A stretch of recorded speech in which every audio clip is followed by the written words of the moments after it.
तो hello everyone, आप सभी का बहुत बहुत स्वागत है आज के इस सेशन में। आपको दिख रहा होगा स्क्रीन पे BSSC inter level previous year questions को हम लोग सॉल्व करने वाले हैं। जो आपका 2018 में पूछा गया 8 बार 2018 सेकंड शिफ्ट में ये री एग्जाम हुआ था तब का है ना। तो सारे क्वेश्चंस का हम लोग सॉल्यूशन देखेंगे बहुत बेहतरीन तरीके से और काफी अच्छा सेशन रहेगा आपके लिए। मैं जितना बोलूंगा उसको आपको कर लेना है, ठीक है। आप मैथ्स में 25 जितने आपके क्वेश्चन पूछे जाएंगे मैथ्स में बीएसएससी के एग्जाम में जो आपके इंटर लेवल है 25 में 25 आप सॉल्व करके बिल्कुल आओगे। बस आपको अंतिम समय तक मैं आपके साथ बना रहूंगा। हर एक चीज मैं आपको बताऊंगा, हर एक स्ट्रेटजी को फॉलो करना है आपको। आप 25 में 25 कैसे करके आप एग्जाम दे के आओगे, देन आप उस चीज को ऑब्जर्व करोगे, है ना। चलिए तो स्टार्ट करते हैं आज के सेशन को बीएसएससी इंटर लेवल एग्जाम के बारे में। जो हमारे क्वेश्चंस प्रीवियस ईयर में पूछे गए उनके सॉल्यूशन को हम लोग देखते हैं, है ना। और एक चीज और, मैं सारा क्वेश्चन जब सॉल्यूशन करा दूंगा तो आपको लास्ट में कमेंट सेक्शन में कमेंट करना है कि आपने खुद से कितने क्वेश्चन को सॉल्व किए हैं। चलिए स्टार्ट करते हैं सेशन को। और सबसे पहला क्वेश्चन बिना टाइम के वेस्ट किए हुए आपके स्क्रीन पे हाजिर है। और सबसे पहला क्वेश्चन ये कह रहा है कि इन ए 40 litre mixture milk and water are in the ratio 5:3. What quantity of water should be added to mixture so that milk and water are in the same ratio? Option आपके पास 4 गिवन है, 8 litre, 10 litre, 14 litre, 15 litre. जो आपके exam में पूछा गया सारे के सारे वही हिंदी में दे रखा है। एक 40 लीटर मिश्रण में दूध और पानी का अनुपात 5:3 है।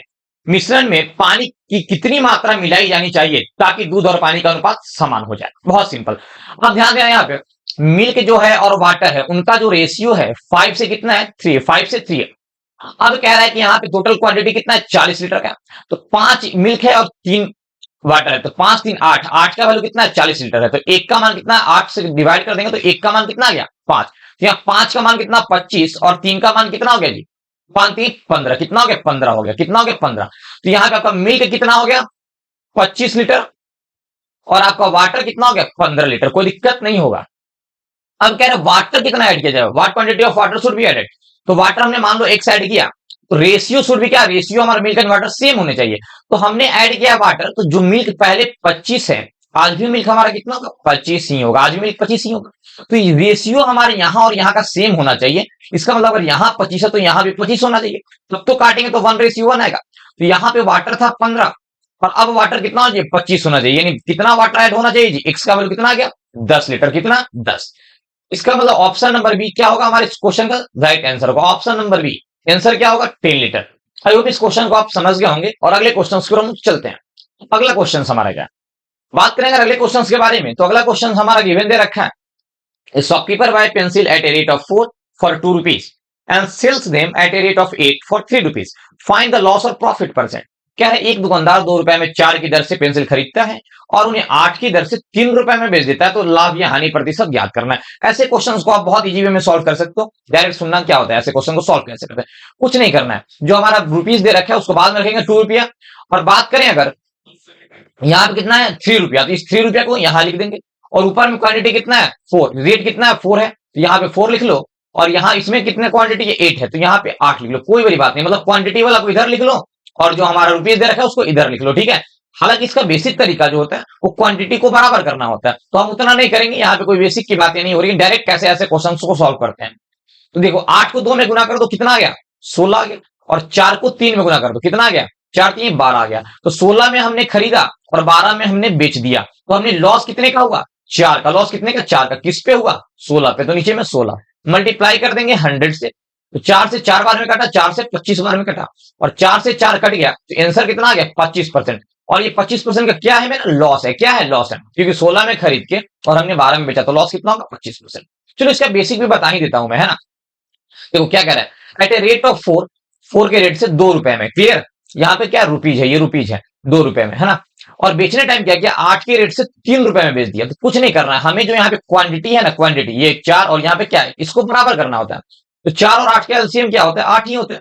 ऊपर में अगर हम 2 से मल्टीप्लाई कर दे तो यहाँ भी किससे मल्टीप्लाई होगा 2 से मल्टीप्लाई होगा, कोई दिक्कत नहीं होगा। तो यानी 4 दूना 8, 8 आर्टिकल को हमने खरीदा कितने में 4 में, कितने में खरीदा हमने 4 में। और उसी 8 आर्टिकल को हमने बेचा कितने 3 में ही बेच दिया। तो हमें लॉस कितनी की हुई बोलोगे सर 1 यूनिट की। कितने की लॉस 1 का, किस पे ऊपर में 4 है तो 4 पे। और मल्टीप्लाई किससे कर देंगे 100 से। जब काटेंगे 4 से तो कितना कट गया 25 बार में। तो आंसर कितना आ गया मेरा 25%। और यही 25% आंसर हमारा हो जाएगा। तो ये हमारा बेसिक था, लेकिन आपको इतना नहीं करना है, आपको डायरेक्ट ये करना है क्रॉस मल्टीप्लाई एक बार इधर करो और एक बार इधर कर दो। ये हमारा क्या हो गया आंसर होगा। ऑप्शन नंबर डी, डी हमारा क्या होगा इस क्वेश्चन का करेक्ट आंसर होगा। आप आई होप आप इस बात को समझ गए होंगे। फिर हम लोग अगले सवाल की ओर चलते हैं और अगला क्वेश्चन हमारा दे रखा है। अब अगला क्वेश्चन जो हमारा है वो कह रहा था population of A village is 5000। यदि एक गांव में जो पॉपुलेशन वो कितना है 5000 है, clear. It is increase by 10% in first year and 20% in second year, what would B population of village after 2 साल के बाद क्या होगा। यदि पहले वर्ष में 10% है ना और दूसरे वर्ष में 20% की वृद्धि होती है तो हाँ अब कह रहे हैं कि 5 गांव की संख्या 200 वर्ष के बाद, हाँ ठीक है। तो अब गांव की जो जनसंख्या वो कितना 5000 हो गया, ठीक है। पहले सॉरी थोड़ा हिंदी में शायद मिस्टेक है हल्का, है ना, हिंदी में शायद हल्का मिस्टेक है, कोई बात नहीं। क्वेश्चन ये कह रहे हैं कि पहले साल अगर 10 किसी गांव का जो पॉपुलेशन है पहले वो कितना है 5000 है ना। अब पहले साल क्या हुआ गांव में, सिंपल बात है क्योंकि गांव में जनसंख्या जो कितना है 5000 है। पहले साल क्या हुआ 10% बढ़ गांव जनसंख्या, फिर क्या हुआ 20% बढ़ गया। तो अब बताना है कि अब गांव का पॉपुलेशन क्या होगा, क्वेश्चन आपसे ये पूछ रहा है, ठीक है ना। हिंदी में शायद थोड़ा सा ये पहले वर्ष 10% बढ़ा, दूसरे वर्ष यहाँ पे 20% बढ़ा, ठीक है। यहाँ पे होना चाहिए यदि गांव की जनसंख्या 5000 है तो इस लाइन में थोड़ा है ना, इस लाइन में थोड़ा सा एरर है ना। गांव की जनसंख्या 5000 है, 2 वर्ष के बाद गांव की जनसंख्या क्या होगी, ठीक है। ये बस इस लाइन में थोड़ा सा एरर है। गांव की जनसंख्या 5000 है, बाकी यहाँ पे सही 2 वर्ष के बाद गांव की जनसंख्या क्या होगी। तो ऐसे ही हमारा जो सक्सेसिव इंक्रीमेंट का क्वेश्चन, सक्सेसिव परसेंटेज चेंज का क्वेश्चन बहुत सिंपल है। पहले वर्ष कितना बढ़ा 10%, तो 10% का फ्रैक्शन वैल्यू 1/10 होता है, तो 10 में 1 बढ़ के हो कितना गया 11। फिर दूसरे वर्ष कितना बढ़ा 20%, तो 20% का फ्रैक्शन वैल्यू क्या होगा 1/5। तो पहले था 5 और 1 बढ़ के हो कितना गया 6 हो गया। बहुत सिंपल बात है। 10 का 5 में गुना कर लो कितना आ गया 50 आ गया, और 11 का 6 में गुना कर लो कितना आ गया 86। तो ये हमारा इनिशियल पॉपुलेशन था और ये मेरा फाइनल पॉपुलेशन है। तो इनिशियल हमारा था कितना 50, और इसी 50 का वैल्यू इनिशियल में कितना दे रखा है यहाँ पे 5000। पॉपुलेशन ऑफ विलेज इनिशियल में था कितना 5000, तो इस 50 का वैल्यू कितना है 5000 है। 0 0 कट गया, 5 से 500 को डिवाइड करेंगे कितना होगा 100 होगा, है ना, कितना होगा 100 होगा। पूछ रहा है 2 वर्ष के बाद गांव की जनसंख्या क्या है। 2 वर्ष के बाद बढ़ने के बाद हमारी जनसंख्या कितना है 66 है। 1 का वैल्यू 100, तो 66 का वैल्यू बहुत सिंपल, 66 का वैल्यू 66 इंटू 100 मतलब 6600 is the right answer. Clear. Option number C, option number C जो हमारा होगा वो क्या होगा करेक्ट आंसर होगा। इस क्वेश्चन को सॉल्व करने का बहुत तरीका है। सक्सेसिव परसेंटेज चेंज का क्वेश्चन इंक्रीज भी होता है, डिक्रीज भी होता है, तो ऐसे बहुत से इसके तरीके होते हैं सॉल्व करने के, लेकिन मुझे जो बेस्ट लगा मैंने आपको बता दिया। क्लियर। चलिए, तो आई होप इस बात को भी आप समझ गए होंगे, और हम फिर अगले सवाल की ओर चलते हैं और अगला क्वेश्चन हमारा क्या है देखते हैं, है ना। चलिए, तो नेक्स्ट क्वेश्चन आपके स्क्रीन पे हाजिर है, और ये क्वेश्चन जो हमारा है टाइम एंड वर्क का। टाइम एंड वर्क का ये जो क्वेश्चन कह रहा है बहुत सिंपल क्वेश्चन है। ए किसी काम को 6 दिनों में समाप्त कर सकता है, B and C finish the same work in 10 and 12 days, और बी अगर करे तो 10 दिनों में कर सकता है, और सी अगर अकेले करे तो 12 दिनों में कर सकता है, ठीक है ना। बहुत सिंपल, 6 10 और 12 कैल्सियम ले लो, कितना होगा जी 60। क्या होगा 60, तो यही 60 हमारा क्या होगा टोटल वर्क होगा। 60 को जब 6 से आप डिवाइड करो कितना होगा 10 होगा, 10 से करोगे 6 होगा, 12 से करोगे 5 होगा। तो ए का इफिशियंसी कितना आ गया 10, बी का इफिशियंसी कितना आ गया 6, और सी का इफिशियंसी क्या हो गया 5। ये हमारा इफिशियंसी होता है। फिर से बता देते हैं, टाइम एंड वर्क में हमारा एक ही फॉर्मूला होता है कि नंबर ऑफ डेज या टाइम बराबर टोटल वर्क बटे इफिशियंसी, है ना। अब कह रहे हैं यहाँ पे कि they work together for 2 days, मतलब तीनों ने 2 दिन तक काम किया। तो एक दिन में कितना काम करता है 10 करता है, बी एक दिन में कितना करता है बोलोगे सर 6 करता है, और सी कितना दिन में करता है एक दिन में 5। तो 10 6 16, 16 5 कितना 21, तीनों मिलके एक दिन में काम कितना करते हैं 21 काम करते हैं। तो 2 दिन में कितना काम करेंगे 2 21 इंटू 2 मतलब 42 काम हमारे तीनों मिलके कर देंगे 2 दिन। अब कह रहा है कि ए और सी ने काम छोड़ दिया, तो रिमेनिंग वर्क को बी कितने दिनों में करेगा, है ना। कोई बात नहीं, टोटल वर्क हमारा 60 है, 42 काम हमारा हो गया, तो 60 में से अगर 42 हमारा हो गया तो बचा कितना बोलोगे सर 18 काम बचा। कितना बचा 18 काम बचा। अब इस 18 काम को बी अकेले, तो बी का अकेले इफिशियंसी जो है वो कितना है बोलोगे सर 6 है। तो 18 को अगर हम 6 से डिवाइड करते हैं तो कितना आ गया 3 डेज, कितना आ गया 3 डेज, और यही हमारा क्या होगा इस क्वेश्चन का आंसर होगा, यानी option number D. Option number D क्या होगा इस क्वेश्चन का राइट आंसर होगा। कोई दिक्कत किसी को नहीं होगा। चलिए अगले क्वेश्चन की ओर चलते हैं, और अगला क्वेश्चन हमारा क्या है। अगला क्वेश्चन जो हमारा है, find the greatest number which divides 783 863 और 1021 leaving remainder 3 5 and 7 respectively. 4 option given है। कह रहे सबसे बड़ी संख्या ज्ञात कीजिए जो 783 863 और 1021 को विभाजित करती है और शेषफल क्रमशः 3 5 और 7 बचता है। मतलब ये कह रहा है कि वो सबसे बड़ा संख्या क्या है। इसी 4 ऑप्शन आपका गिवन ये दे रखा है, 4 ऑप्शन, इसी चारों में से कौन सा हमारा आंसर है जो जिससे मतलब डिवाइड करते हैं अगर 783 को तो रिमाइंडर शेषफल 3 आता है, 863 को डिवाइड करते हैं तो 5 आता है, और 1021 को जब डिवाइड करते हैं तो शेषफल हमारा 7 आता है। बहुत सिंपल। अच्छा, एक बात आप लोग, बहुत बेसिक सी बात है, आप मेरे को बताना, अगर मैं बोलूं कि 12 को 5 से डिवाइड करते तो रिमाइंडर कितना आएगा? बोलोगे सर रिमाइंडर 2 आएगा। तो जो रिमाइंडर आ रहा है, अगर इस 12 में से हम घटा दो उस रिमाइंडर को, और 12 में से 2 गया तो कितना बचा? 10। क्या ये 10 हमारा 5 से कंप्लीट डिवाइड नहीं होगा? बिल्कुल होगा। तो वैसे ही बात है, कह रहे कि उस इस चारों में से कौन सा आंसर हमारा पूछा है कि बड़ी संख्या है। तो 783, 863 और 1021 को डिवाइड करें तो 3, 5, 7 रिमाइंडर है। तो अगर इसमें से हम 3 को घटा दें तो कितना आ जाएगा? 780। इस 863 में से अगर हम 5 को घटा दें तो हमें कितना मिलेगा? 858। और 1021 में से अगर हम 7 को घटा दें तो क्या मिलेगा? 1014, मतलब 1040। क्लियर? अब जब हम घटा दी तो आप जानते हो कि यही चारों हमारा, इसी चारों में से आंसर है, और जो भी हमारा आंसर है,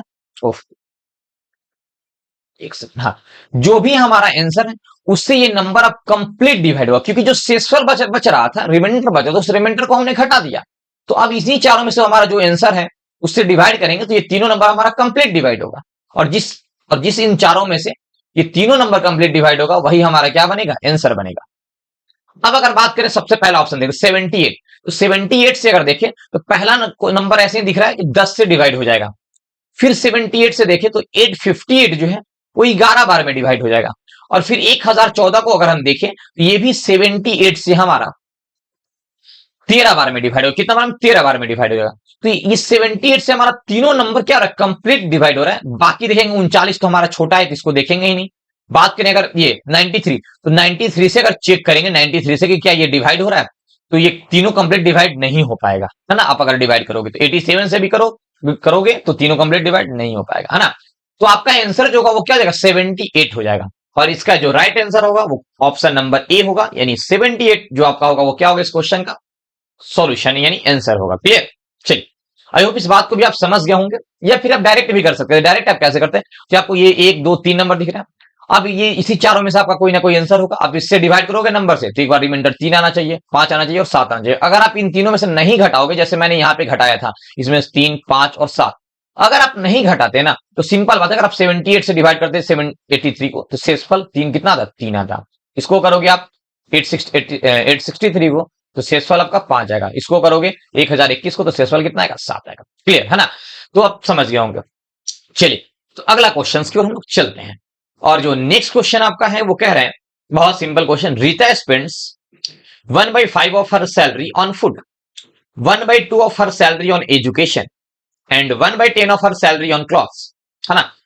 if she has 800 rupees left with her, उनके पास 800 रुपए बचता है। Find the ratio between expenditure on food and education, है ना। यहाँ पे रेशियो पूछ रहा है ना, तो ये 800 का कोई मतलब ही नहीं बनेगा, 800 का कोई मतलब नहीं बनेगा ना, क्योंकि यहाँ पे बता देंगे सारा कुछ, अभी क्लियर करेंगे। क्लियर? ध्यान देना।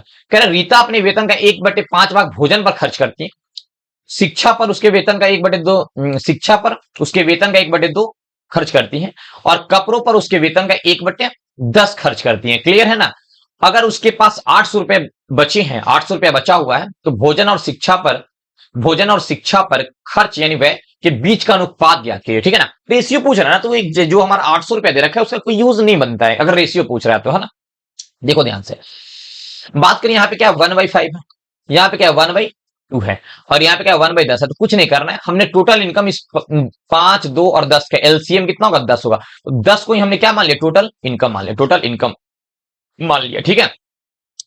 अब रीटा स्पेंड्स 1/5 ऑन फूड, चल ध्यान दो, यहाँ पे कितना फूड पे खर्च करती है? कितना? 1/5। तो जब 10 का 1/5 करोगे ना तो कितना आएगा? 2। मतलब फूड पे कितना खर्च करती है? 2। 1/2 of her salary on education, education पे 1/2। तो अब 10 का जब आप 1/2 करोगे तो कितना आएगा? 5 आएगा। तो एजुकेशन पे कितना खर्च करती है? 5 खर्च करती है। अब क्या हुआ? 1/10 of salary on clothes, clothes पे कितना खर्च करती है? इस टोटल का 1/10 यानी कितना खर्च करती है? 1। 10 का जब 1/10 करोगे तो क्या है? 1 आएगा। तो यहाँ पे तो बाकी आगे बढ़ने की कोई जरूरत है ही नहीं। कह रहे हैं यहाँ पे कि the ratio between expenditure on food and education, ratio पूछ रहा है फूड पे और एजुकेशन पे खर्च करने का। तो फूड पे हम कितना खर्च किए हैं? 2 यूनिट, और एजुकेशन पे कितना खर्च किए हैं? 5 यूनिट। तो आंसर हमारा क्या डायरेक्ट 2 रेशियो क्या हो जाएगा जी? 5। आंसर हमारा क्या हो जाएगा? 2 रेशियो डायरेक्ट 5 हो जाएगा। 2 फूड पे, एजुकेशन में 5, एजुकेशन में कितना है? 5। तो 2:5 हमारा क्या हो जाएगा? डायरेक्ट आंसर हो जाएगा। तो बस आंसर हो गया डायरेक्ट 2:5 हो गया। आई होप इस बात को समझ गए होंगे। लेकिन थोड़ा सा आगे इसको मैं आपको बता देता हूं। कि अगर देखो, अब इसको अगर मान लो कि वैल्यू में पूछा होता तो देखो, फूड पे 2 खर्च किए, एजुकेशन पे 5 खर्च किए, और जो हमारी क्लॉथ पे वो कितना खर्च हुआ, 1 खर्च हुआ। अब शेष उसके पास बचा कितना है, 800 रुपया। तो 5 2 7 और 1 8 तो खर्च कर दिए, और शेष अब बचा कितना, 10 में से 8 गया तो बचा कितना, 2। 2 का वैल्यू कितना है, 800। 2 का वैल्यू कितना है, 800। तो 1 का वैल्यू कितना आ जाएगा, 400। 1 का वैल्यू 400। अगर आपसे पूछा होता कि फूड पे कितना रुपए खर्च किए हैं, ये या फिर 2 का वैल्यू कितना था, तो फूड पे क्या बोलते हैं आप, 2 1 का मान जब 400 है तो 2 का वैल्यू कितना था, 800। 1 का वैल्यू 500, 400 है। अगर आपसे एजुकेशन पे पूछता तो 5 का वैल्यू निकाल दे, तो 5 हट जा, 5 4 जा 20, 2000 रुपए। ठीक है ना। अब ध्यान देना यहाँ पे, इफ सी हेड 800 रुपए लेफ्ट टू 5 2 7 1 8 8 2 10, ठीक है। 2 का वैल्यू 4 800, 1 का मान 400, ठीक है। यहाँ पे कितना फूड पे 400, she had rupees left with her, एक सेकंड 800 रुपए बचता है left with her, find the ratio expenditure on food and education. Clear है ना, रेशियो पूछा तो 2 रेशियो क्या हो गया, 5 हो गया, है ना। हाँ, आप जाना है, चलो ठीक है, कोई बात नहीं, है ना। अब 1 का वैल्यू कितना आ गया, 400 हो गया। हाँ, अगर आपसे पूछा तो फूड पे कितना खर्च कर रहा है, तो 2 का मान कितना आ जाता, 800। अगर रुपये में पूछता तो फूड पे कितना, 800। अगर आपसे पूछा तो एजुकेशन पे खर्च कितना कर रहा है, तो 1 का वैल्यू 400, एजुकेशन में 5 इंटू 400 मतलब कितना, एजुकेशन पे 2000 खर्च कर। अगर पूछा तो क्लॉथ पे कितना खर्च कर रहा है, तो 1 का वैल्यू कितना है, 400 एजुकेशन पे, क्लॉथ पे खर्च कर रहा है। रिमेनिंग कितना बचा, तो 2 का वैल्यू कितना, 4 दूना 800। ये हमारा क्या है, रिमेनिंग बचा है। तो ये हमारा देखो यहाँ पे 8 और 2000 2800, 28 4 3200, 32 8 कितना, 4000 हो गया। टोटल हमारा इनकम कितना, 4000, और 1 का वैल्यू कितना है, 400 है। तो यहाँ 10 का जब वैल्यू निकालेंगे ना, 10 का वैल्यू, तो 10 का वैल्यू कितना है, यहाँ पे भी 4000। ये हमारा क्या है, टोटल इनकम। आप देख सकते हो टोटल इनकम मेरा कितना है, 4000। और 4000 में से देखा जाए फूड पे कितना, 800 रुपए खर्च है, एजुकेशन पे कितना खर्च है, 2000 खर्च है, और क्लॉथ पे कितना खर्च है, 400 खर्च है। रिमेनिंग बचा कितना, 800 बचा। तो अगर डिटेल में रुपए में पूछा था ना, तो ये सारे प्रोसेस करते हैं। लेकिन आपको इतना नहीं करना था, आपको बस रेशियो पूछा था, तो डायरेक्ट यहाँ पे एक ही लाइन में आप बोल दिए तो शुरू में ही 2 रेशियो कितना, 5। 2 रेशियो कितना, 5। आई होप आपको पूरा ये डिटेल में समझ में आ गया होगा। अगर रुपए में पूछा तो क्या करते, क्या नहीं करते, जो भी है ना। चलिए अगले क्वेश्चन की ओर चलते हैं। अगला क्वेश्चन हमारा क्या है, अब अगला क्वेश्चन जो हमारा कह रहा है ना, कह रहे the sum of money at a side double itself in 4 year. Correct, sum of money है वो सिंपल इंटरेस्ट पे ना, वो 4 साल में क्या होता है, डबल हो जाता है। तो इन how many years will it become 4 times itself. तो कितने वर्ष में खुद का 4 गुना हो जाएगा। ठीक है, चलिए तो अब ध्यान दो, ये 1 से कितना 2 गुना हो गया। 2 गुना कितने साल में होगा, 4 गुना। तो अब 1 से कितना हो गया, 2 हो गया। इसका मतलब ये हमारा प्रिंसिपल कितना था, 1, अमाउंट कितना हो गया, 2 हो गया। तो अमाउंट में से अगर प्रिंसिपल को घटा दें तो इंटरेस्ट कितना मिला, 1 मिला। 2 में से क्या इंटरेस्ट हमें कितना मिला, 1 मिला। और ये एक इंटरेस्ट मिला कितना है, यहाँ पे आप देख सकते हो कितना दे रखा है, 4 साल में। कितने साल में, 4 साल में। ये आपको एक इंटरेस्ट कितने साल में मिला, 4 ईयर में मिला। कह रहा है कि ये 4 गुना कितने साल में होगा। तो 1 से अगर 4 होना है, 4 गुना होना है अगर, तो 1 से अगर आपको 4 गुना होना है तो इंटरेस्ट कितना मिलेगा, 3 मिलेगा। जब एक इंटरेस्ट आपको 4 साल में, 3 इंटरेस्ट कितने साल में मिलेगा, 3 इंटू 4 मतलब 4 3 12 साल में। कितने साल में मिलेगा, 12 साल। यानी ऑप्शन नंबर डी क्या होगा, इस क्वेश्चन का करेक्ट आंसर होगा। आई होप आप इस बात को समझ गए होंगे। क्लियर है ना। तो अगले क्वेश्चन की ओर चलते हैं। बहुत सिंपल ये भी क्वेश्चन था, साधारण ब्याज पे पूछ रहा था, धनराशि पे। चलिए अगले क्वेश्चन। अब जो अगला क्वेश्चन आपका है वो दे रखा है, if Ram's income is 20% more than Radha income. यदि राम की आय राधा की आय से 20% अधिक है, how much percent is Radha income less than the Ram income. बहुत सिंपल। अब जानते हैं, यहाँ पे कह रहा है राम से income 20% more than Radha income. तो ये हमारा किसका, राम का इनकम, और ये मान लो किसका, राधा का इनकम। ठीक है ना। राम का जो इनकम है 20% अधिक है राधा के इनकम से, तो 20% का फ्रैक्शन वैल्यू 1/5। कंपेरिजन राधा से हो रहा है, तो 20% का मतलब 1/5। तो 5 हमारा राधा के पास होगा, और 1 अधिक मतलब राम का कितना है, 6 है। अब कह रहा है how much percent Radha income less than the Ram income. तो राधा का जो इनकम है राम की इनकम से कितना कम है, बोलोगे सर 1 कम है। कितना, 1। और किस पे कम है, 6 पे। तो बाई में 6 और इनटू क्या कर देंगे, 100। आंसर कितना आ जाएगा, 16.2/3%, या इसी को हम क्या लिखते हैं, 16.66%। यानी ऑप्शन नंबर कितना हो गया, सी हो गया। यानी राधा का इनकम राम की इनकम से कितने परसेंट कम है, बोलोगे सर 16.66% हमारा क्या होगा, आंसर। चलते हैं फिर हम लोग अगले क्वेश्चन की ओर। अगला क्वेश्चन हमारा क्या है, अब अगर बात करें अगले क्वेश्चन की ओर, तो अगला क्वेश्चन हमारा दे रखा है, an amount of 1683 rupees is distributed among A B और सी। 1683 रुपए की धनराशि जो है ए बी सी के बीच वितरित की जाती है। 1/2 of A, 1/3 of B and 1/4 of C are equal, है ना। Find the total amount of B. चलिए, बहुत अच्छी बात। अब देखिए क्या 1683 रुपए को क्या किया जाता है, डिस्ट्रीब्यूट किया जाता है, ठीक है ना। अब ए का 1/2, तो ए का 1/2 करेंगे तो a/2 होगा, ठीक है ना। बी का 1/3 तो बी का 1/3 मतलब b/3 होगा। सी का 1/4 यानी सी बाई क्या होगा 4। ये आपस में क्या है, बराबर है, आपस में क्या है, बराबर है, बस सिंपल। और ये हमारे ए बी सी के बीच में डिस्ट्रीब्यूट किया गया, तो बी का पूछ रहा है, बी का अमाउंट क्या होगा, क्लियर, बहुत सिंपल। a/2 b/3 और c/4, तो इन सबको किसके बराबर मान लेंगे, मान लो k के बराबर। कितना k, तो a/2 अगर k के बराबर है तो a बराबर कितना हो गया, 2k हो गया। अब b/3 अगर k के बराबर है तो b बराबर कितना हो गया, 3k हो गया। और c/4 अगर k के बराबर है तो c बराबर कितना हो गया, 4k हो गया। तो ए बी सी का अगर रेशियो लेंगे, ए बी और सी का रेशियो लेंगे तो k कट जाएगा, यानी 2:3 रेशियो क्या बन जाएगा, ये 4 बन जाएगा। 2:3 रेशियो 4 बन जाएगा, बहुत सिंपल। तो दो को कितना मिला, ए को कितना 2 मिला, बी को कितना 3 मिला, और सी को कितना मिला है, 4 मिला है। अब अगर बात करें, ए को 2, बी को 3 और सी को 4, तो 4 3 7 और 2 कितना 9, कितना हो गया 9 हो गया। अब जब 9 हो गया तो 9 का वैल्यू टोटल है कितना 1683, तो 9 बराबर क्या आ जाएगा 1683। तो एक का वैल्यू कितना आ गया 9 1 9 और 9 8 72 6 9 7 63, एक का वैल्यू कितना 187 आ गया।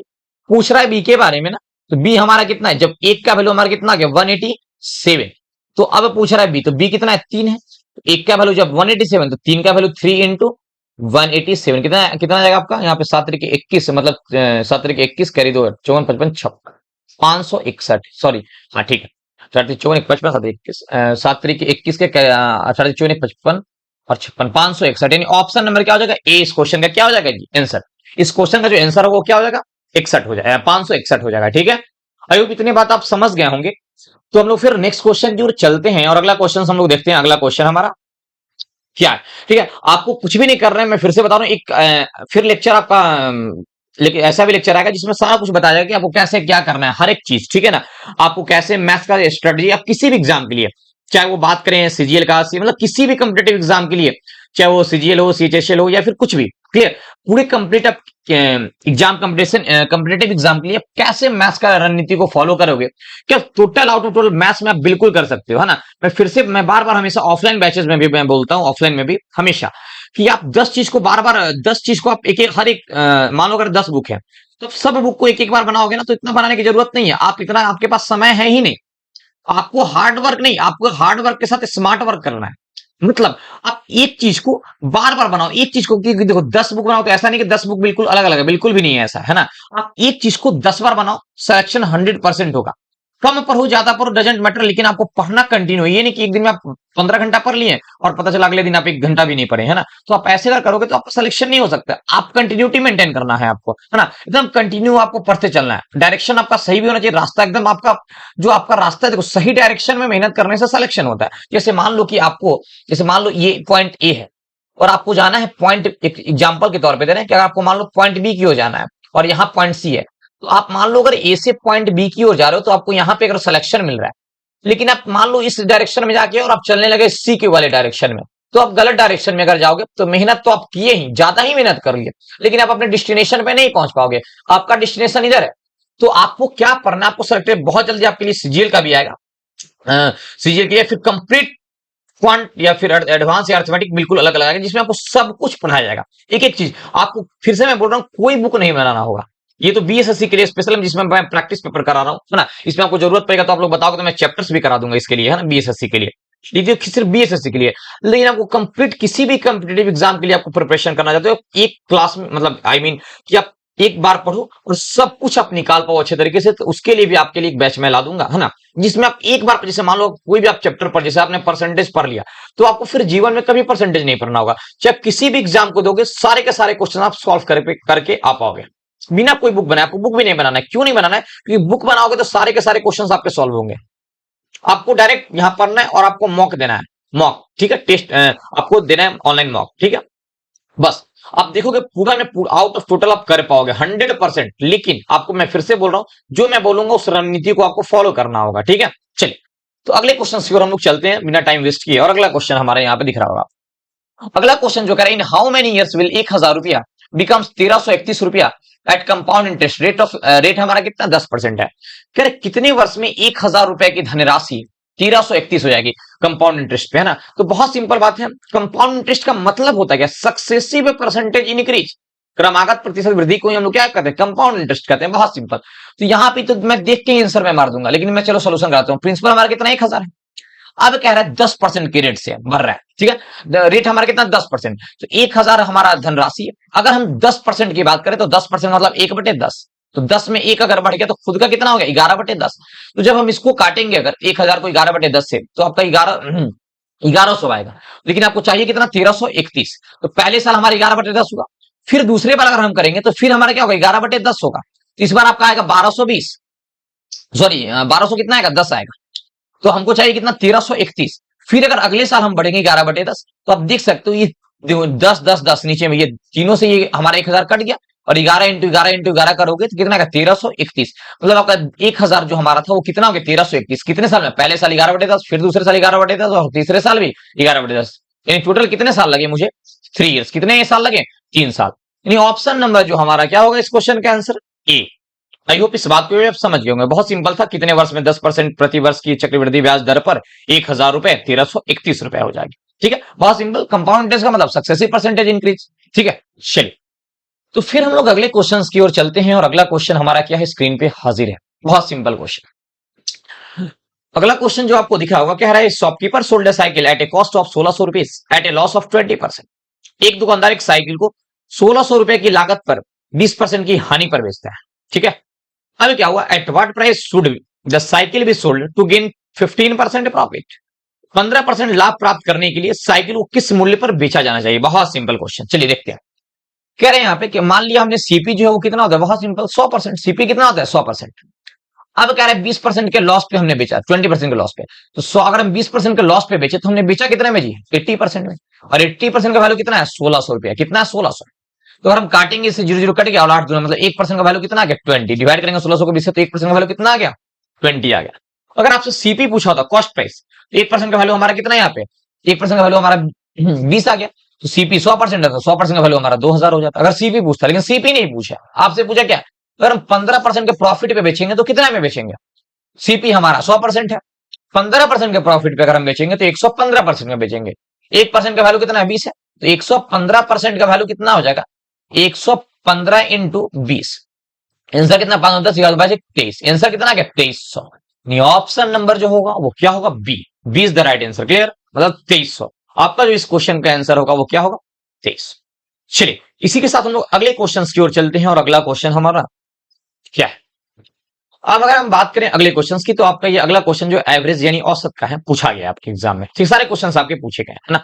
चलिए, अब अगर हम बात करें एवरेज के बारे में, तो कह रहे देखो ये बहुत स्टैंडर्ड तरीके से मैं बताऊंगा ना, तो यहाँ पे मैं सारा कुछ बेसिक नहीं बता सकता, क्योंकि आप यहाँ पे देख सकते हो ये प्रीवियस ईयर जो पूछा है उसका बस मैंने सॉल्यूशन करा रहा हूँ, है ना। इसके बाद प्रैक्टिस पेपर भी मैं कराऊंगा, ठीक है। उसमें थोड़ा क्वेश्चंस का लेवल और हाई मतलब अप रहेगा, ठीक है। अब अगर यहाँ पे बात करें तो आपको ये मैं बेसिक, अगर मैं जब कोई भी चैप्टर अगर मैं बेसिक से पढ़ाता हूँ तो सब कुछ बता देते हैं उसके बारे में, है ना। सब कुछ नंबर ऑफ क्वेश्चंस वगैरह, मतलब आपको फिर बुक उठाने की जरूरत है नहीं, ना क्वेश्चंस के लिए ना कंसेप्ट किसी भी चीज के लिए नहीं। बस एक ही बात मैं बोलता हूँ, अगर आप हमसे कोई भी चैप्टर पढ़ लिए, पढ़ने के बाद डायरेक्ट मॉक दो, चाहे प्री का एग्जाम दो चाहे मेंस का एग्जाम दो, 100% गारंटी। अगर मैं जितना बोलूंगा उतना आपने कर लिया, और जितना मैं कराऊंगा उतना अगर आपने कर लिया, अब किसी भी एग्जाम के लिए पेपर फोड़ क्या होगा इसका 100% गारंटी है। कोई मैं यहाँ पे ज्यादा कोई बात कर ही नहीं रहा हूं, बस टू द पॉइंट बात, आपको क्या करना है क्या नहीं, कैसे आपका सिलेक्शन होगा, बस क्लियर। चलिए, मैथ्स का रणनीति मैं एक बार बता भी दूंगा आपको, सारा मैं क्लियर करूंगा कैसे आपको मैथ्स पढ़ना है, क्या करना है, सब कुछ मैं आपको बताऊंगा, क्लियर। चलिए, अगले क्वेश्चन की ओर चलते हैं। अगला क्वेश्चन जो हमारा the average weight of 6 man is increased by 1 kg when 1 man whose weight is 60 kg is replaced by a new man. What is the weight of new man. कह रहे हैं यहाँ पे 6 पुरुषों के औसत वजन में 1 किलो की वृद्धि होती है। 6 पुरुषों के औसत वजन में 1 किलो की वृद्धि होती है जब एक आदमी जिसका वजन जब एक आदमी जिसका वजन 60 किलो, जिसका वजन कितना 60 किलो को एक नए आदमी द्वारा प्रतिस्थापित किया जाता है, तो नए आदमी का वजन याद करें। बहुत सिंपल। अब देखो यहाँ पे 6 मैन इंक्रीज बाय 1 kg, 6 आदमी का जो औसत है वो 1 किलो से बढ़ जाता है। कब, जब एक व्यक्ति जो 60 किलो वाला वो चला जाता है और उसकी जगह पे एक नया बंदा जाता है। तो आप ये बताओ, अगर 60 किलो वाला बंदा हमारा गया और उसके जगह पे अगर 60 किलो वाला ही आ जाता, तो जो का एक जितना वाला का उतना ही वाला आ जाता, तो हमारा एवरेज ना बढ़ता ना घटता, एवरेज जो है वही हमारा सेम का सेम रहता, जो पहले था वही रहता। लेकिन जब नया बंदा आया तो एवरेज हमारा 1 से क्या हुआ, बढ़ गया। इसका मतलब ज्यादा वाला आया होगा कि कोई बंदा मान लो घर में ज्यादा कमाने वाला है तब तो घर का एवरेज बढ़ जाएगा, तो वैसे ही ज्यादा वजन वाला आया होगा तब तो घर का वजन बढ़ गया। तो साइन हमारा किसका होगा, प्लस का। कितना से बढ़ा, 1 केजी से बढ़ा। आदमी कितना, 6 ही है, क्योंकि एक गया फिर एक आ गया, तो आदमी 6 ही है। तो एवरेज 1 केजी बढ़ने का मतलब कि टोटल व्यक्ति कितने, 6 हैं, सबका एक एक एक एक बढ़ गया, यानी टोटल बढ़ा कितना, 6 इंटू 1 यानी 6 केजी। कितना बढ़ा, 6 केजी। तो 60 और 6 मतलब 66 केजी। तो उस व्यक्ति की वजन कितनी है, 66 केजी। आई होप इस बात को आप समझ गए होंगे, स्टैंडर्ड तरीका है। क्लियर, मैं बेसिक में सब कुछ बताता हूँ, यहाँ पे डायरेक्ट हम लोग प्रीवियस ईयर कर रहे हैं, आपको समझ में आ जाओ।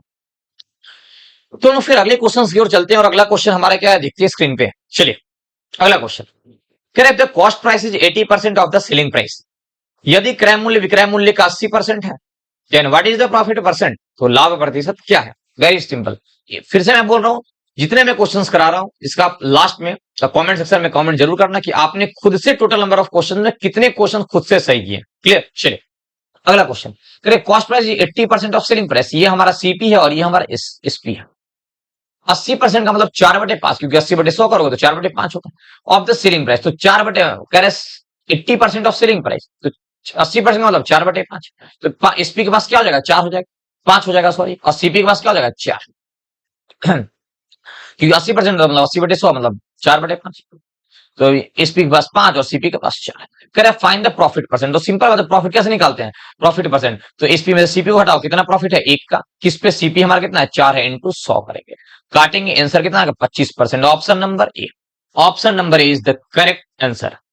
आई होप इस बात को भी आप समझ गए होंगे।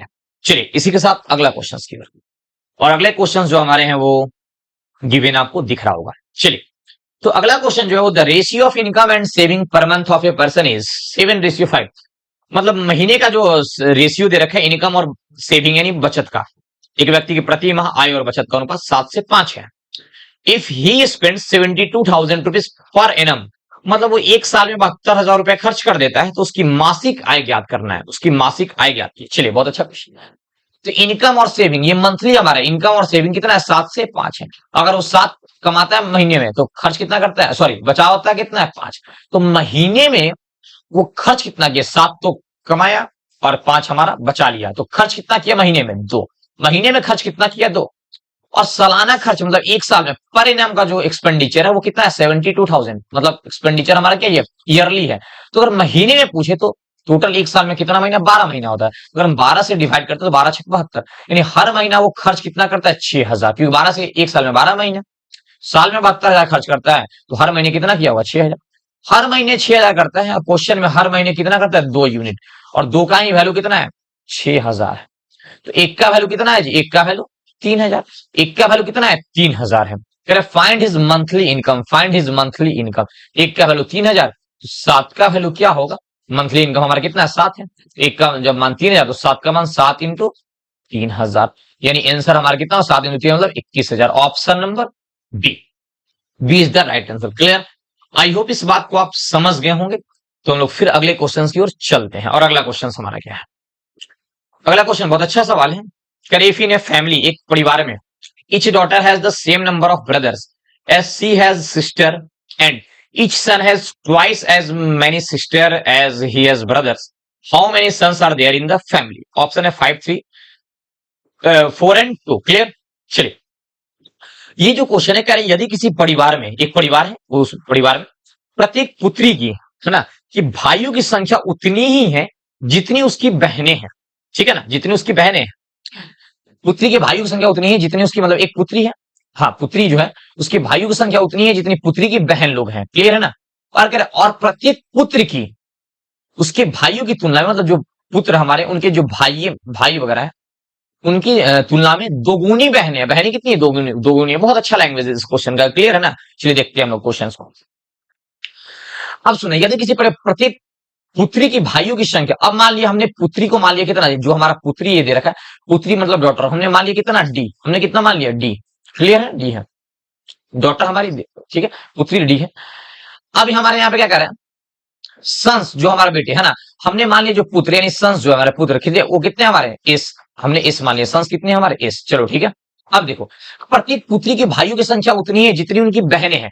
अब जानो जो डॉटर हमारी है, अगर मान लो इनकी बहनें की हम बात करें, बेटी जो है उनकी बहन है, तो बहन का अगर काउंट होगा तो उनको खुद को, जैसे एक हमारी बेटी की बात हो रही है, तो उनकी अगर बहन है तो उस वो खुद को छोड़ देगी, तो डी माइनस क्या होगा जी, डी माइनस वन होगा, क्योंकि खुद को छोड़ के, अगर खुद को छोड़ेंगे तो उसमें से एक घट गया, तो बाकी हमारे जो डॉटर्स यानी होंगे वो क्या होंगे, हमारी बहन होंगी। वो किसके बराबर है, पुत्र यानी सन के बराबर है, तो डी माइनस वन बराबर क्या होगा, एस होगा। कोई दिक्कत नहीं, ये हमारा पहला इक्वेशन मान। हम कह रहे ईच सन, मतलब यहाँ पे देखो, और प्रत्येक पुत्र की उसके भाइयों, तो पुत्र हमारा क्या, हमने एस माना है, तो इस बार एस में से अगर हम वन घटाएंगे, एस माइनस वन, क्योंकि पुत्र में से अगर एक घटाएंगे, अगर मैं मतलब खुद को अगर हम घटा लेंगे तो हमारे भाई बचेंगे, हमारे भाई बचेंगे। तो कह रहे हैं और प्रत्येक पुत्र उसके भाइयों की तुलना में दो गुनी बहन है, तो बहन कितनी है, दो गुनी, यानी two into S, sorry S नहीं डी, टू इंटू डी। कोई दिक्कत नहीं होगा, क्योंकि इसमें से अगर खुद को ये हमारे क्या बचे, भाई बचे, और इतनी हमारी क्या, दोगुनी बहन के, ठीक है, नहीं बहन हमारी क्या, दोगुनी है, सॉरी बहन हमारी क्या, भाई की तुलना में दोगुनी बहन है, तो बहन हमारी दोगुनी है, तो इसमें अगर हम दो से गुना करते तो ये आपस में क्या हो जाएगा जी, बराबर, क्या हो जाएगा, बराबर हो जाएगा। ये हमारा सेकंड हो गया, बहुत सिंपल। जब इस टू का गुना इसमें टू एस माइनस टू, कोई दिक्कत नहीं है, टू एस माइनस टू बराबर, और ये डी के जगह अगर हम ये देखो डी माइनस वन अगर एस है, तो डी का वैल्यू कितना हो जाएगा, ये वन इधर जाएगा तो एस प्लस क्या हो जाएगा, वन, यानी एस प्लस क्या हो गया, वन हो जाएगा, कोई दिक्कत नहीं होगा। जब ये एस इधर आ जाएगा, टू एस में से अगर एस गया तो बचा कितना, एस, दो जब इधर जाए तो कितना होगा, तीन, तो एस हमारे कितने आ जाएंगे, सन हमारे टोटल कितने आ गए, तीन आ गए, कितने आ गए, तीन आ गए। क्या पूछ रहे हैं, how many sons are there in a family, कितने सन्स है, तो सन्स हमारे कितने आ गए जी, तीन आ गए। अगर आपसे सपोज पूछा तो बेटियां कितनी है, डॉटर कितनी है, सिंपल बात है, यहाँ पे डी माइनस वन बराबर कितना, एस है, तो एस का वैल्यू अगर हम तीन रख देंगे यहाँ पे, तो वन अगर इधर जाएगा तो तीन और एक कितना, चार हो जाएगा, तो डॉटर हमारे कितने आ जाएंगे, आ जाएंगे चार आ जाते, ठीक है। लेकिन आपसे सन्स पूछा है, इसका मतलब ऑप्शन हमारा क्या होगा, तीन। आई होप इस बात को आप समझ गए होंगे, बहुत अच्छा क्वेश्चन था। चलिए अगला क्वेश्चन। अब अगला क्वेश्चन जो आपके स्क्रीन पे हाजिर है वो कह रहा है, और भी अभी क्वेश्चंस वगैरह हैं, हाँ अभी क्वेश्चंस, अच्छा अभी है, चलो जान दो। अब क्वेश्चन जो कह रहा है ना, कह रहा है average of 5 consecutive number is 22, find the third largest number. 5 क्रमागत संख्याओं का औसत 22 है, तो तीसरी सबसे बड़ी संख्या ज्ञात करें क्या होगी, ठीक है। तीसरी सबसे बड़ी संख्या ना, ये तो बहुत सिंपल है, अगर मेरे को मानना तो डायरेक्ट हम आंसर 22 ही मार देते। 22 क्यों मारते थे, क्योंकि सुनना ध्यान से, आप जानते हो कि अगर हमारा टर्म लगातार हो, यानी एपी में अगर हो, तो जो सबसे बीच में होता है वही हमारा क्या होता है, एवरेज होता है, जो सबसे बीच में होता है वही एवरेज होता है। The average of 5 consecutive number is 22, जो सबसे बीच में हमारा होता है, लगातार संख्या हमारे, तो जो सबसे बीच 5 नंबर है, 1 2 3 4 5, जो सबसे बीच में होता है ना वही हमारा एवरेज होता है। यानी एवरेज कितना दे रखा है क्वेश्चन में, 22, यानी जो बीच वाली संख्या वो कितनी है, 22 है। एक ज्यादा यानी ये कितना होगा, 23 होगा, ये एक ज्यादा है तो ये कितना होगा, 24 होगा, ये एक पीछे होगा क्योंकि लगातार है, तो ये हमारा कितना होगा, 21 होगा, ये हमारा कितना होगा, 20 होगा। सेकंड सबसे, थर्ड सबसे लार्जेस्ट, तो हमारा क्या होगा, थर्ड सबसे लार्जेस्ट हमारा 24 है, फिर उससे कम 23 है, उससे और कम थर्ड में हमारा कौन है, 22 है, और यही 22 हमारा क्या हो जाएगा, आंसर हो जाएगा। आई होप आप इस बात को समझ गए होंगे, यानी ऑप्शन नंबर हमारा क्या हो जाएगा, सी। सी हमारे इस क्वेश्चन का क्या हो जाएगा, आंसर हो जाएगा, है ना। चलिए बहुत सिंपल क्वेश्चन था। अगला क्वेश्चन क्या रहता है, difference between two number is 16, दो नंबर का जो अंतर है वो 16 है, एंड 1/5 ऑफ देयर सम, सम का 1/5 क्या है हमारा, 12 है। फाइंड द स्मॉलर नंबर, सबसे छोटी संख्या क्या है। दो संख्याओं के बीच का अंतर जो है वो 16 है, और उनके योग का 5वां हिस्सा जो है 12 है, तो छोटी संख्या ज्ञात करें क्या होगा, ठीक है, बहुत सिंपल। डिफरेंस यानी मान लो x माइनस वाई, बड़ी संख्या x है, छोटी y है, x माइनस वाई हमारा कितना दे रखा है, 16, कितना दे रखा है, 16। अब कह रहे 1/5 ऑफ देयर सम, मतलब x प्लस वाई इनका 1/5 करेंगे तो किसके बराबर है, 12 के, इसका 1/5 जब 12 के बराबर है तो 1/5 यानी 5 का गुना जब 12 में हो जाएगा तो ये x प्लस वाई कितना बन जाएगा जी, 60 बन जाएगा। बहुत सिंपल है, x माइनस वाई 16 है और x प्लस वाई कितना है, 60 है, छोटी पूछ रहा है, तो अब दोनों संख्या निकाल सकते हो, जोड़ लोगे अगर तो वाई वाई कट जाएगा, तो x मिलकर 2x बराबर कितना होगा, 76, x कितना गया, 38। अगर आपसे बड़ी संख्या पूछता कि बड़ी संख्या क्या है तो 38 हो, लेकिन आपसे छोटी पूछा है तो x अगर 38 रख देंगे, चाहे यहाँ पे देखो x अगर 38 रख दो तो y हमारा कितना आ जाएगा जी, 60 माइनस 38, मतलब कितना आ गया, 22, यानी ऑप्शन नंबर सी, यानी स्मॉलर नंबर जो हमारा है वो कितना होगा, बोलोगे सर 22 होगा। आई होप इस बात को भी आप समझ गए होंगे। इसी के साथ हम लोग अगले क्वेश्चन की ओर बढ़ते हैं और नेक्स्ट क्वेश्चन को देखते हैं कि अगला सवाल हमारा क्या है। चलिए, और ये लास्ट ही क्वेश्चन हमारा है। अगला क्वेश्चन जो आपका है वो दे रखा है कि the sum of present age of father and daughter is 40 years. अच्छा, इसका हिंदी नहीं दिया है क्या, चलिए कोई बात नहीं, हिंदी में समझा देता हूँ। The sum of present age of father and her daughter is 48 year, मतलब वर्तमान में फादर यानी पिता और उनकी बेटी का आयु का जो योग है वो कितना है, 48 साल है। कितना है, 48 साल है, वो 48 साल है ना। अगर जबकि the difference between father and his daughter age is 24 year, और उनके बीच का जो अंतर है वो कितना है, 24 साल है। अब the age of father is 3 times the age of daughter, जो फादर का उम्र है वो डॉटर का उम्र का कितना है, 3 गुना है। What would be the age of father after 5 साल के बाद क्या होगा फादर का उम्र? तो सिंपल सा बात है, प्रेजेंट में अगर फादर का उम्र निकल जाएगा 5 साल बाद, अगर 5 उसमें जोड़ देंगे तो 5 साल बाद का हो जाएगा। बहुत सिंपल, क्लियर। चलिए इसी के साथ हम लोग यहाँ पे देखते हैं present age of father and her daughter is 48 year. तो फादर हमारी होगी और ये हमारे डॉटर, उनकी डॉटर, ठीक है। इनकी उम्र का योग कितना है, 48 ईयर है, clear. Difference between father and daughter है ना, फादर और डॉटर की उम्र का बीच का जो अंतर है वो कितना है, 24 ईयर्स है, 24 ईयर्स है, क्लियर है ना। बहुत सिंपल। अगर age of father is the age of daughter, चलिए ठीक है। अब अगर हम इसको जोड़ेंगे ना तो डॉटर डॉटर कट जाएगा, यहाँ पे कट जाएंगे, तो 2 फादर या जोड़ने 2f बराबर 8 4 4 6 7, तो f कितना आ गया यहाँ पे, 36, यानी फादर का उम्र कितना आ गया जी यहाँ पे, 36। फादर का उम्र कितना आ गया, फादर को हमने f माना था, डॉटर को उम्र हमने d माना था, तो f प्लस d 48 था, फादर माइनस d 24 था, तो फादर का उम्र कितना आ गया, 36 साल आ गया। और डॉटर का अगर हम निकालेंगे, डॉटर का उम्र, तो फादर प्लस डॉटर अगर 48 है, तो 48 में से अगर फादर का उम्र घटा दें, 36 घटा दे, तो डॉटर का उम्र कितना आ जाएगा जी, बाहर आ जाएगा, ठीक है। अब ये जो लाइन कह रहा था, the age of father is 3 times the age of daughter, ये सिंपल था और इसके लिए कुछ करना नहीं था। यहाँ पे देख सकते हो फादर का जो उम्र है वो डॉटर का उम्र का कितना है, देखो ऑटोमेटिक देख सकते हो, 3 गुना है, 12 3 36, 3 गुना है, बस वही लाइन वो लिख दिया था, उसके लिए उसका कुछ ऐसा नहीं है ना, बस 3 गुना हो गया, 3 गुना दिया गिवन है, मतलब हमारे यहाँ पे निकाला हमने, आ गया, क्लियर। चलिए अब what would be the age of father after 5 years, 5 साल के बाद। तो फादर अभी प्रेजेंट में कितने साल के हैं, 36 साल के, तो 5 वर्ष के बाद 36 में 5 जोड़ दो, 36 5 41, यानी ऑप्शन नंबर ए। और यही हमारे इस क्वेश्चन का क्या होगा, आंसर होगा, यानी कितने साल हो गए, 41 साल हो गए, और ये हमारे क्या होगा, आंसर होगा। आई होप आपको सारे क्वेश्चंस बहुत अच्छे तरीके से समझ में आ गए होंगे, सारे क्वेश्चंस आपके ये जो प्रीवियस ईयर पूछे गए थे, क्लियर। चलिए तो आज के लिए इतना ही, और हम लोग फिर मिलेंगे नेक्स्ट क्लासेस में, तब तक के लिए धन्यवाद। और कितने क्वेश्चंस आपके सही हुए हैं खुद से आप कमेंट सेक्शन में जरूर कमेंट करें और बताएं, है ना। चलिए अगला क्वेश्चन हम लोग फिर अगले क्लास में देखेंगे, अगले हम प्रीवियस ईयर क्वेश्चंस को या प्रैक्टिस पेपर जो भी हमारा होगा। चलिए goodbye, take care. Session पसंद है लाइक और शेयर आप लोग जरूर कर देना, है ना।